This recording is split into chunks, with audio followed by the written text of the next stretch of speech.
Bismillahirrahmanirrahim. Assalamualaikum warahmatullahi wabarakatuh.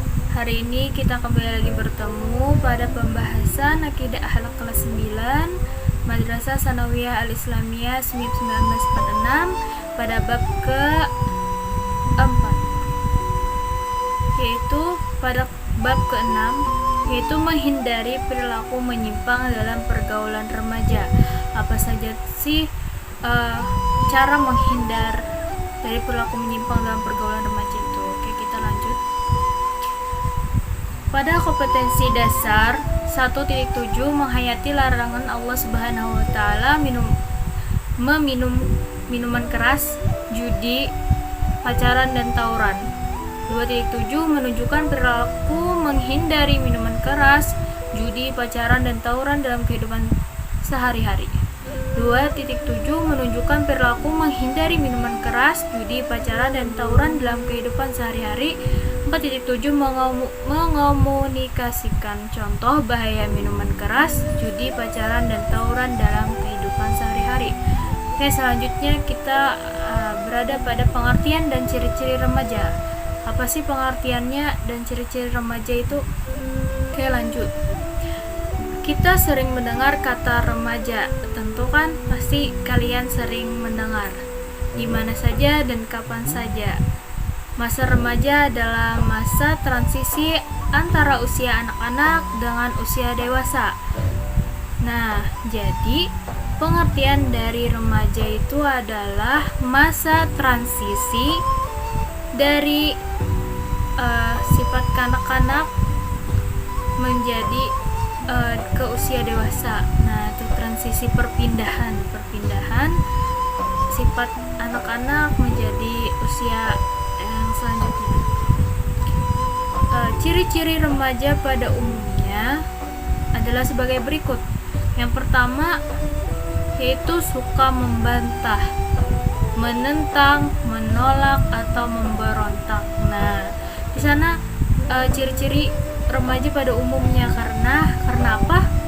Mereka itu masa transisi kan, perpindahan. Jadi menyesuaikan bagaimana dengan usia remaja itu. Jadi mereka tuh sering membantah, menentang, menolak dan memberontak. Yang kedua, suka berangan-angan atau berimajinasi. Nah, jadi seorang anak yang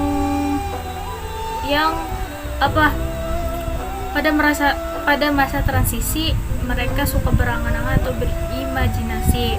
Selanjutnya cenderung pendapatnya merasa benar. Nah, jadi anak-anak seperti itu cenderung merasa benar pendapatnya.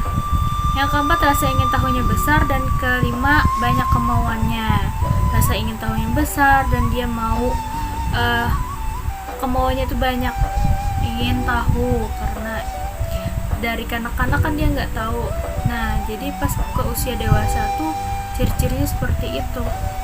Oke, lanjut ke 6, suka diperhatikan, diakui perannya. 7, masa mencari jati diri. 8, selalu ingin dituruti keinginannya. 9, suka menggebu-gebu, kurang hati-hati. 10, cenderung sulit diatur. 11, suka mengkritik. 12, biasanya berpikir spontan. 13, penuh semangat. Dan 14, kepribadiannya agak unik. Nah, seperti itu ciri-ciri apa tadi? Ciri-ciri remaja seperti itu ada 14 pada umumnya. Oke, lanjut ke ada pergaulan remaja menurut Islam. Ada pergaulan remaja menurut Islam setidaknya meliputi hal-hal sebagai berikut. Yang pertama yaitu menjaga sopan dan santun. Nah, itu bagi orang Islam. Yang kedua, mengerti dan memahami. Yang ketiga, mengajak ke arah kebaikan. Yang keempat, lapang dada dan suka membantu. Yang kelima, berlaku jujur dan adil. Dan keenam, berlomba-lomba mencari ilmu. Nah, itu adalah ada pergaulan remaja menurut Islam. Selanjutnya yaitu Contoh-contoh perilaku menyimpang dalam pergaulan remaja. Apa saja sih contoh-contoh perilaku menyimpang dalam pergaulan remaja? Oke, berikut contoh-contoh perilaku menyimpang menurut Islam, antara lain yang pertama yaitu minuman keras atau khamar dan judi. Nah, itu salah satu contoh yang tidak baik ya, jangan dituruti bagi remaja-remaja yang masih labil. Yang kedua, pergaulan bebas antar lawan jenis satu pacaran. Nah, kalian yang suka bergaul jangan terlalu bebas ya, dan ada batas-batasnya kalau yang berteman dengan lawan jenis. Nah, contoh yang tidak boleh dilakukan, tidak boleh diikuti. Pacaran no. Yang ketiga, tawuran. Nah, kalian para remaja apalagi di kelas 9 kan. Nah, kelas 9 nanti akan melanjutkan ke jenjang yang berikutnya, ampun SMA atau aliyah. Nah, kalian jangan sekali-kali ikut tawuran. Apabila kalau kakak-kakaknya tuh mengajak kalian untuk tawuran tuh jangan, tolak saja. Selanjutnya yaitu dampak negatif perilaku menyimpang dalam pergaulan bebas. Nah, di sini ada beberapa bagian. Yang pertama itu bagi diri sendiri. Ya, bagi diri sendiri yaitu dilabeli sebagai remaja kurang berguna. Nah, itu dampak negatifnya. Kedua, memendam rasa malu yang sulit dihilangkan. Yang ketiga, kurang dipercaya dalam keluarga dan pergaulan. Yang keempat, menjatuhkan diri sendiri. Yang kelima, dianggap imannya masih tipis. Yang keenam, mempermalukan orang tua dan sekolahnya. Yang ketujuh, kurang mulia di mata Allah Subhanahu wa taala. Nah, itu adalah dampak negatif perilaku menyimpang dalam pergaulan remaja. Nah, ini kan sudah dibahas di atas kan contoh-contohnya. Nah, ini dampaknya. Setelah contoh yang di atas itu dampaknya bagaimana? Ini dampak negatifnya. Berarti dampak negatif itu dampak yang tidak baik. Selanjutnya yaitu bagi orang lain. Yang pertama, tidak bisa kenyamanan bagi orang lain. Yang kedua, kurang disenangi dalam pergaulan. Yang ketiga, menyedihkan hati orang tua dan keluarga. Nah, itu dampak negatifnya guys. Yang keempat, tidak mendapat pengakuan dari orang lain. Yang kelima, teman dan tetangga malas mendekati. Yang keenam, tidak pantas sebagai contoh bagi orang lain. Yang ketujuh, orang lain ketakutan dipengaruhi. Nah, itu makanya jangan sekali-kali mengikuti contoh yang tidak baik. Nah, ini dampak negatifnya guys. Lanjut. Bagi lingkungan, yang pertama membawa nama buruk lingkungan. Yang kedua, diabaikan dan tidak disukai dalam masyarakat. Yang ketiga, dianggap mencemari lingkungan sekitar. Yang keempat, tidak ada gunanya di masyarakat. Mohon maaf tadi ya. Yang kelima, tidak diberi peran lagi karena masyarakat sudah tidak percaya. Yang keenam, dianggap orang lain perlu dibina agar tidak mengotori lingkungan. Yang ketujuh, menyimpang dari norma-norma masyarakat dan agama.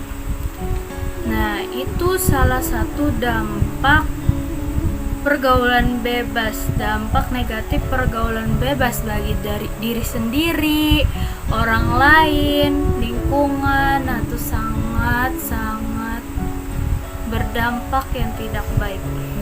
Selanjutnya, yang terakhir yaitu hikmah akhlak terpuji dalam pergaulan remaja. Hikmah berakhlak terpuji dalam pergaulan remaja sebagai berikut. Yang pertama, dapat melaksanakan perintah Allah dan menjauhi larangannya. Yang kedua, meneladani sifat Rasulullah yang berakhlak mulia. Yang ketiga, hidup lebih tenang dan tentram. Yang keempat, jauh dari kemaksiatan. Yang kelima, dapat kepercayaan yang baik. Dan keenam, patuh menjadi teladan di masyarakat. Nah, hikmah akhlak terpuji. Itu kan akhlak tercela, akhlak yang tidak baik diikuti. Yang ini akhlak yang terpuji. Nah, seperti itu untuk pembahasan hari ini. Semoga bermanfaat dan bisa kita amalkan di kesehari-harian kita. Yang diamalkan yang terpuji saja ya, yang tidak baik itu dibuang. Jadikan pembahasan ini supaya kita tidak melakukan halnya sampai ke sana. Jauhkan judi, jauhkan tawuran, jauhkan pacaran. Nah, itu tidak baik bagi kalian para remaja saat ini. Oke, terima kasih untuk hari ini, semoga bermanfaat. Insyaallah, wabillahi taufiq wal hidayah. Wassalamualaikum warahmatullahi wabarakatuh.